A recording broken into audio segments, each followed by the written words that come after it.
Florida Paranormal Ghost Society. The winds are picking up, a storm is coming through.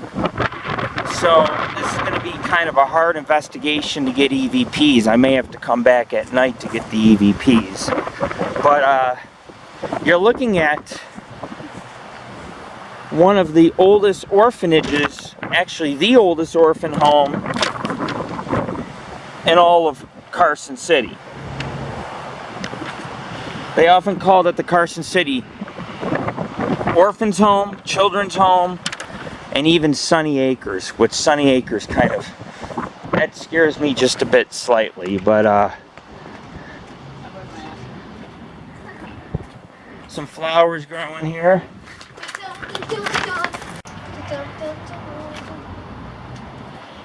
This complex that you see was built in 1903, which had burnt in 1902. There was a fire, and they decided to take the grounds, rebuild. There's a lot of cottonwood trees on the property.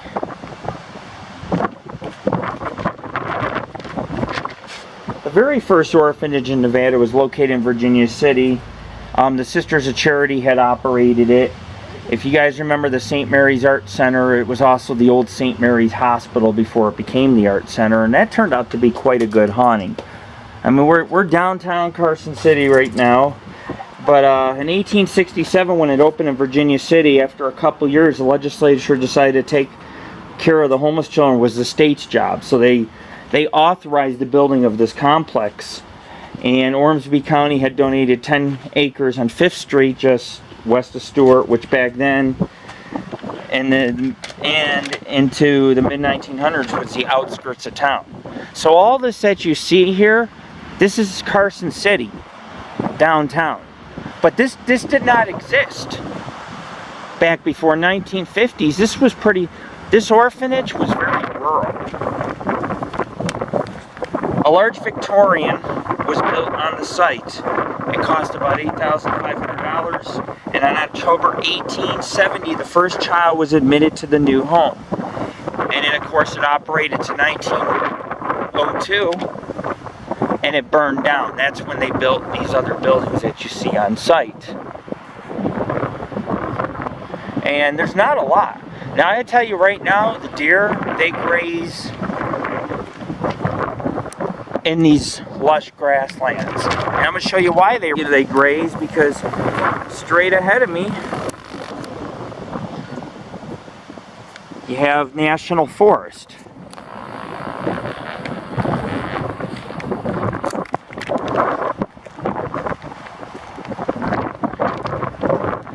Anyways, after the fire, the orphans were homeless, and very quickly the children's home was rebuilt. And this time they built it out of sandstone blocks quarried from the state prison. And those same very blocks were used to make the state capitol and several buildings downtown, which we will show you by hot linking them to our website.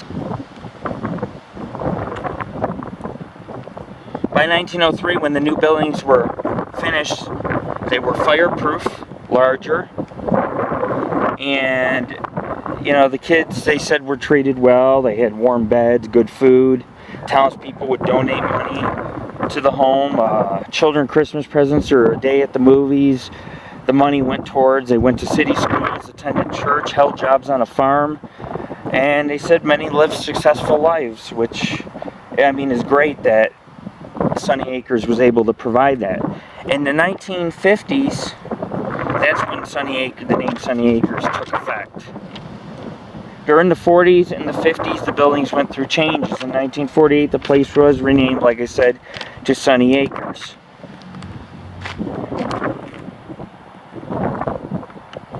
More rather than the State Orphans Home. The two-story cupola and the flagpole were removed. The cupola was this glass wood dome. You could climb up it and get a nice look of the area from above. Of the mountains as well. But in the 1950s, drew close, Sunny Acres was already numbered. But by the mid-20th century, orphans orphans were kind of going out, and the new thing is for foster homes. So in 1959, the state voted to shut down the children's home and build single-family cottages where children could live in small, intimate settings. I'm assuming that some of these smaller buildings may have been cottage-like. This is the old Stowe Gym. This is one of the oldest buildings on site. Believe it or not, they had a couple Victorian buildings, kind of colonial Victorian look. They were huge. They were massive buildings that could hold 50, 60, 70 kids, you know. The real dark truth of it is, just like the old Stuart Indian School, these orphans that came to this area, when a child had gotten yellow fever or the Spanish flu, you know, they'd have 4 to 6 children per room, and that child would get everyone else sick. And so there was a lot of death going on. The orphanages, like between Virginia City, Carson City, and then you got the old Stuart Indian School, which actually was the same concept as what you're seeing here. That these children would live, it was like a campus, you know, they'd have a gym, and this was used as the old Boys and Girls Club, and they built a new one, so they shut that down. And the stone building will probably be the only thing left, because they are going to be condemning these buildings. And in the evenings, of course, you know, you can see birds and different things. A huge dormitory had no place in the new philosophy of caring for orphans. Old buildings like this had no place in modernist views of time. So, like a lot of the asylums and hospitals, old state hospitals and orphanages, they were eventually torn down. And, you know, there's a story here already that many of the buildings were going to be demolished, such as the state capitol building was more in favor of modern office structures. You know, I mean, obviously it's the U.S. government. The Arlington Hotel met with a wrecking ball in the 1960s, and many other buildings, including some of the massive buildings that were once on the site, are no longer here. There's not even a foundation, and so preservation wasn't a priority back then. And they relocated the Child Services Division and the Board of Education to some of these buildings.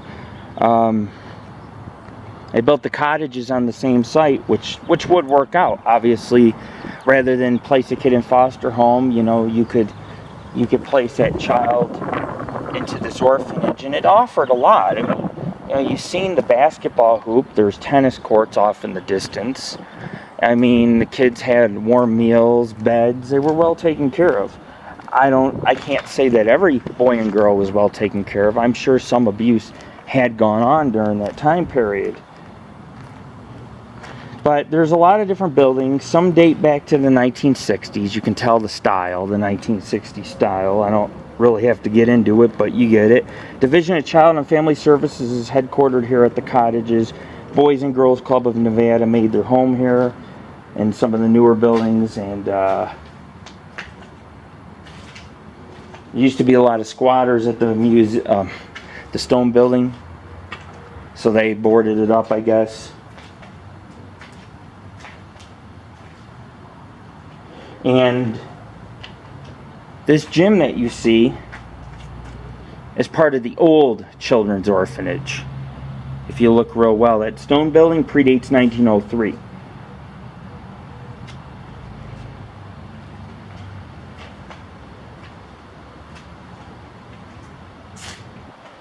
There's also a building that survived, well, surviving fire and in politics of whether all this should be torn down. And see, the reason why I came here, I guess, is that I'm worried that this place is going to be demolished. And if it becomes demolished, we're not going to be able to do a project on it. See, right now, this is an opportunity for us. We can give you guys a daytime look. We can come back at night and do some EVPs and you know, try to get some readings and actually do an investigation to see if the grounds are haunted. Buildings are all locked down, so there's no way we're getting in any of these buildings. But it still is very wonderful to walk around. But in the 1860s, they did have cottages. You know what's even more funny about all this? Is that Tammy has a friend who actually was an orphan here. Here it says Sand Spring Station Administration. I don't know what that's about.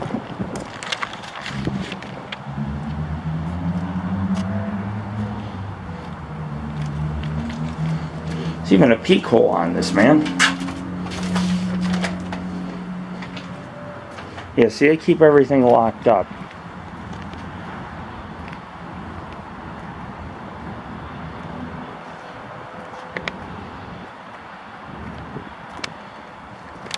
But we'll walk around here and I'll try to show you the area. I mean, I've given you a more in-depth history than I possibly could. I wrote some notes down that I had read online and figured you guys would be interested in knowing a little bit about it. But I mean, 1870, I mean, for 30 years, this place ran full force. I mean, and the fire that happened was massive. You had buildings the size of hospital buildings, 4 stories, a few hundred feet long, and rooms for all the orphans. There was a lot of orphans. You wouldn't think Carson City would have that.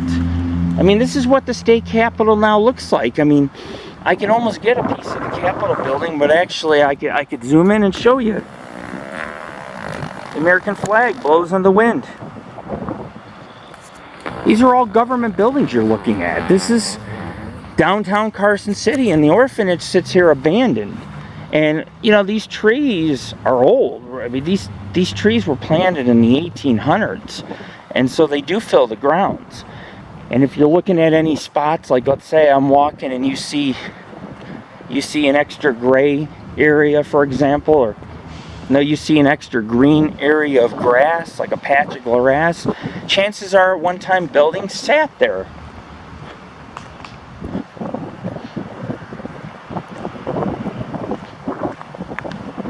But you can imagine the kids were all homeless. So all them children had to go up to Virginia City because there was nowhere else for them to go. And so right away, a year later, they compromised the various buildings. Some of them are no longer standing. But the ones that are the ones that we need to really, you know, video record and kind of give our viewers the grand tour. But I mean, you can walk the grounds. Like I said, in the morning, there's plenty of deer that are here. They come down from the Sierras. This says Mountain Spring Station. It's boarded up. It looks like a restroom, maybe. Ruby Station. They may have named them for the kids. There's a little bit of nature here. Some birds, some flowers. They allow you to run your dogs through here. Ruby Station. You come up the steps here.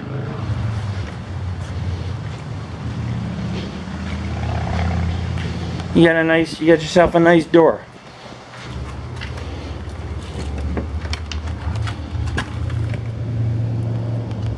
See the little dark hole in there? You even have a lamp that's on the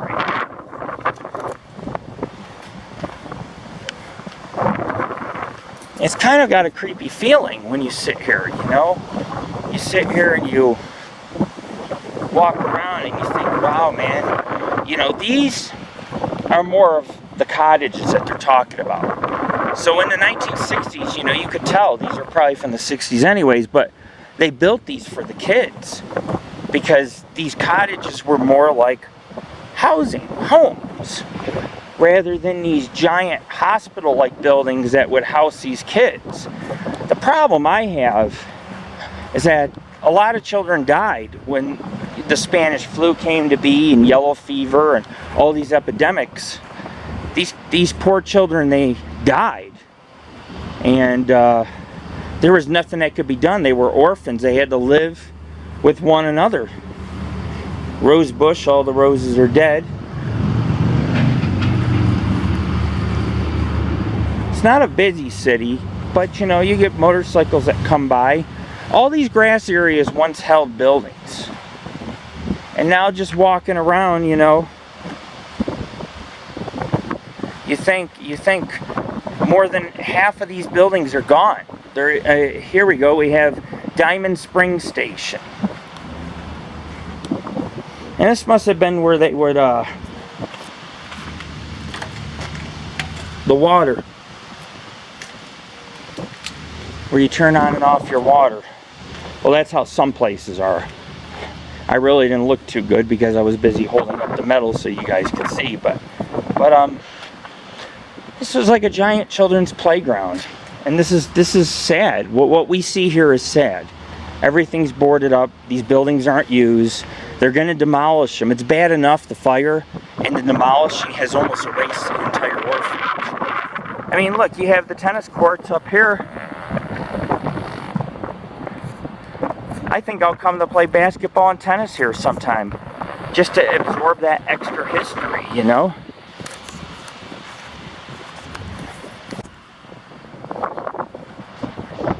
One of the last buildings we'll come up to is Buckland Station.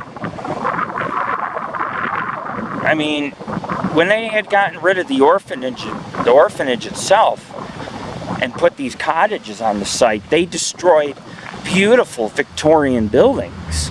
They had columns and big windows, and it's just amazing. And you know, I will post on our website, paranormalghostsociety.org. If you go to it, I'll post some black and white and old-time photos so that everyone could see these beautiful historic buildings. But this is what it is. It's just, you know, it's all boarded up. It's all forgotten. You have the downtown streets of Carson City. A little more traffic today. Will it be surprised how many senators drive past you? This is kind of creepy, huh?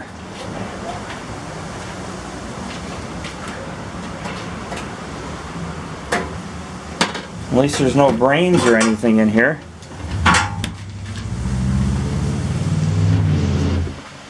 Little screen door.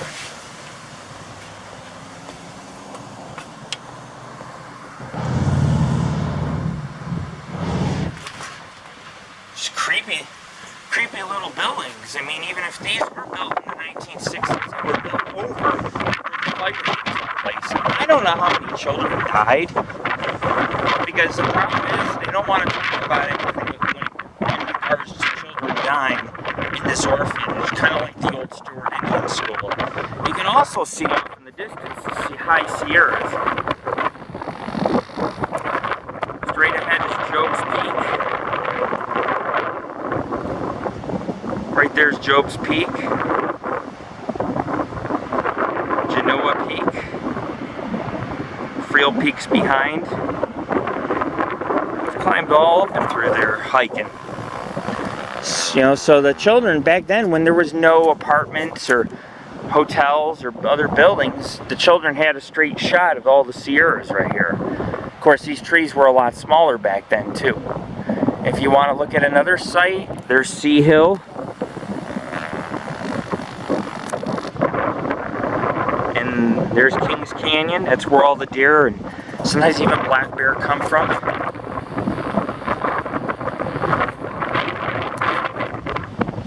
So, I'm going to find my boys. We're going to get some pictures, some EVP, walk around, goof around. Just check out what it all has to offer. See what we can find walking around. This is Lord Rick, your founder of the Paranormal and Ghost Society.